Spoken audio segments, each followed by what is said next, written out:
सर्वांना जय भीम जय शिवराय। आज भीम आर्मी भारत एकता मिशन या सामाजिक संघटनेच्या माध्यमातून आम्ही मातोश्री रमाबाई आंबेडकर नगरमधील रहिवाशांच्या ज्या समस्या आहेत त्या या ठिकाणी घेऊन आलो होतो।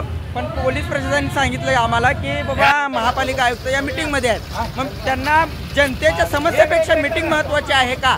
गेली 4 वर्ष झालं मातोश्री रमाबाई आंबेडकर नगरमधील महिला लहान मुलं साथीच्या आजाराने ग्रस्त आहेत। याकडे कोण लक्ष देणार? स्मार्ट सिटी म्हणून फक्त रंगभवन आहे का? VIP लोक जिथं उच्चवर्णीय म्हणून स्वतःला समजून घेतात अशा लोकांचे तुम्ही विकास करता आणि रमाबाई आंबेडकर नगर राहू द्या किंवा बौद्ध वस्ती राहू द्या किंवा मुस्लिम वस्ती राहू द्या याकडे जाणून बुजून प्रशासनाचं दुर्लक्ष केलं जात आहे। जर अशा पद्धतीने प्रशासनाने दुर्लक्ष केलं तर त्यांना जाब विचारण्यासाठी आज आम्ही आमच्या या महिला जनता कोणत्या परिस्थितीमध्ये राहत आहेत याची जाणीव करून देण्यासाठी त्यांच्या गाडीवर आम्ही त्या नाल्यातील त्या ड्रेनेजमधील पाणी भरून आणून टाकलेलं आहे। कारण त्यांना या गोष्टीची जाणीव झाली पाहिजे की आमचा समाज आज कोणत्या अवस्थेमध्ये राहत आहे। प्रशासनाचे हे दुर्लक्ष जर असंच राहिलं तर याही पेक्षा तीव्र निदर्शने आम्ही करणार आहोत आणि येणाऱ्या 15 ऑगस्टला याहीपेक्षा उग्र आंदोलन भीम आर्मीच्या माध्यमातून संपूर्ण रमाबाई आंबेडकर नगरमधील महिलांना घेऊन आम्ही करणार आहोत।